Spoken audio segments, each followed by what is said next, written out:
tempat-tempat yang akan menjadi tempat kerumunan baru. Sebenarnya jujur saja pemerintah Kota Tegal harapannya kan pandemi ini berakhir tahun ini, jadi pas bangunan selesai. Tetapi kan nyatanya memang belum berakhir. Makanya mau tidak mau kita harus tutup dulu. Tutup dulu untuk apa? Untuk menjaga keamanan dan ketertiban serta menghindari kerumunan-kerumunan yang luar biasa. Beberapa hari, katakanlah minggu terakhir itu kan luar biasa itu. Saya stres terus saja stres. Kenapa? Karena Pak Wali juga sampaikan, Pak Wakil, ini kelihatannya kita harus ngambil action yang extraordinary. Tutup dulu lah. Tutup dulu sekaligus untuk apa? Untuk mereview sekaligus untuk pembangunan tahap keduanya kan. Jadi lebih bagus lagi. Jadi saya kira masyarakat tolong sabar karena memang ini untuk pencegahan Covid, kesehatan kita bersama.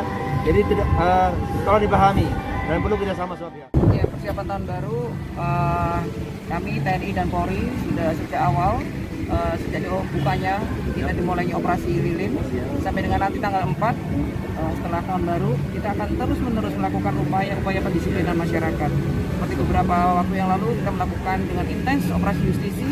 Namun demikian kita lihat tidak ada pengurangan jumlah kerumunan di Taman Pancasila, sehingga kami mengambil beberapa langkah-langkah yang lebih intensif lagi bersama-sama dengan TNI untuk membubarkan mereka, dan tentunya bekerja sama dengan pihak pemerintahan kota. Alhamdulillah disambut dengan baik sehingga dapat terlihat ada beberapa penutupan lokasi di Taman Pancasila, sehingga ini nantinya akan meminimalisir dan juga bahkan meniadakan adanya kerumunan untuk mengantisipasi malam tahun baru nanti.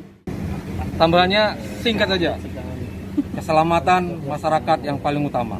Ada kerumunan, saya bubarkan.